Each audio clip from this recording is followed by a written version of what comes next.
In 1956, Arthur Anderson at the Oregon Agricultural Experiment Station was testing gamma irradiation as a method of food sterilization. He believed he had exposed canned meat to a dose sufficient to kill every known organism on Earth. Yet the food spoiled. From it emerged Deinococcus radiodurans, the most radiation-resistant organism known to science. It is sometimes called Conan the bacterium, and not without reason. A dose of ionizing radiation enough to annihilate a human being 1,000 times over barely slows it. Its other feats are scarcely less remarkable.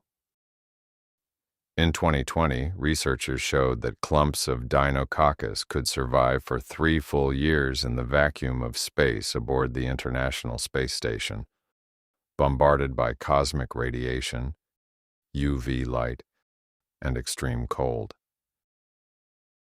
Yet Deinococcus did not evolve to survive radiation per se, but extreme dryness, which produces the same kind of DNA breaks. It therefore thrives almost everywhere, in soil and sewage, in dust and dried foods. Its resilience rests on 3 molecular defenses working in concert. 1. External shield. Its cell envelope contains an unusual crystalline protein complex that functions as armor against environmental stress. 2. Metal-fortified interior.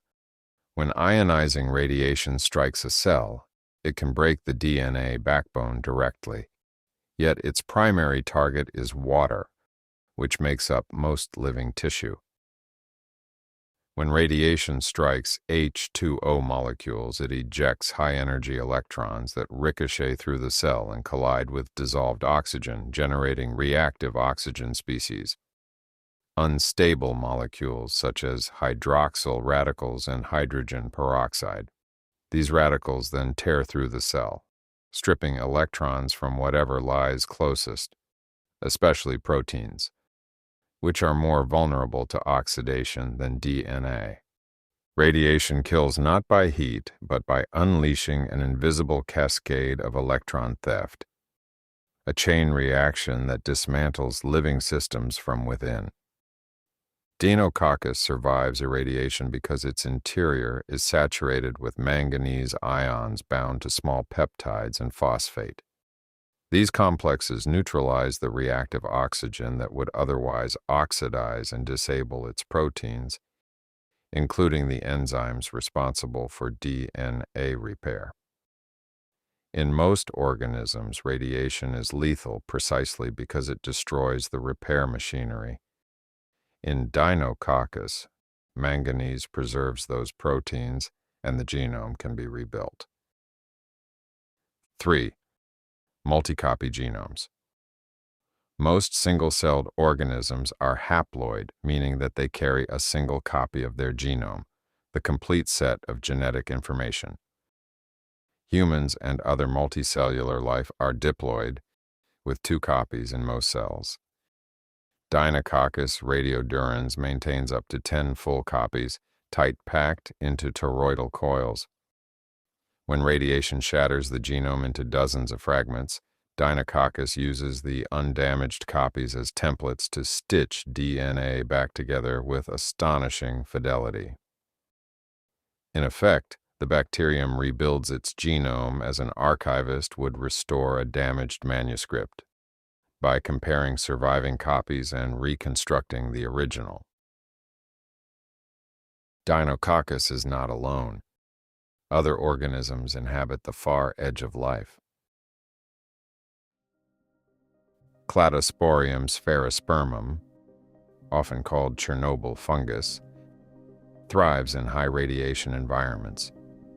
Its dark melanin enables a form of radiosynthesis that converts ionizing radiation into usable energy. Remarkably, it grows more vigorously when irradiated.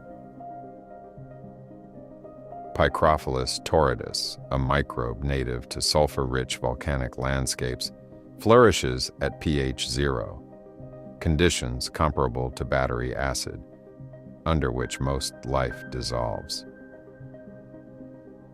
Halobacterium salinarum, an archaeon inhabiting saturated brines, maintains its structure and metabolism in 4 molar salt solutions that would desiccate most organisms.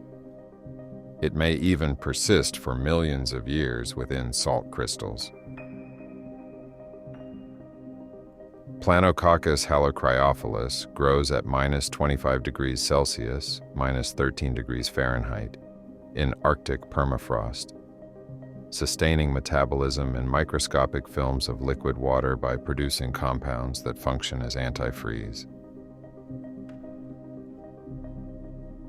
Strain 121, discovered in deep-sea vents, can replicate at 121 degrees Celsius, 250 degrees Fahrenheit.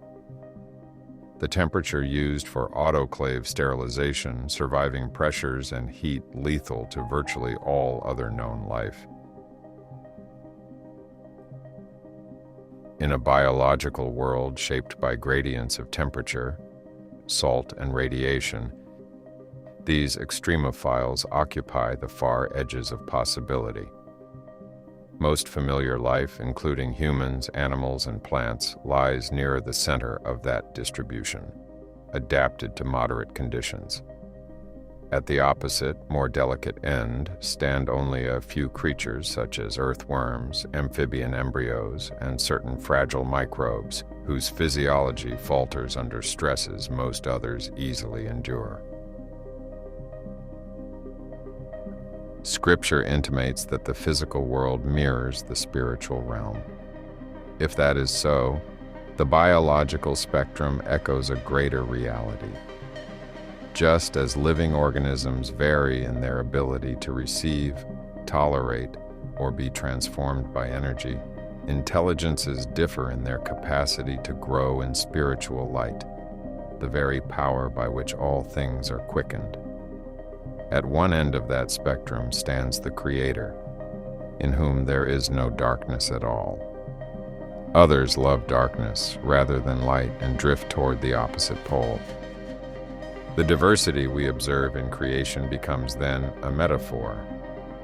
In nature, as in eternity, capacities differ, and light is the measure by which life grows, from microbes to the progeny of God.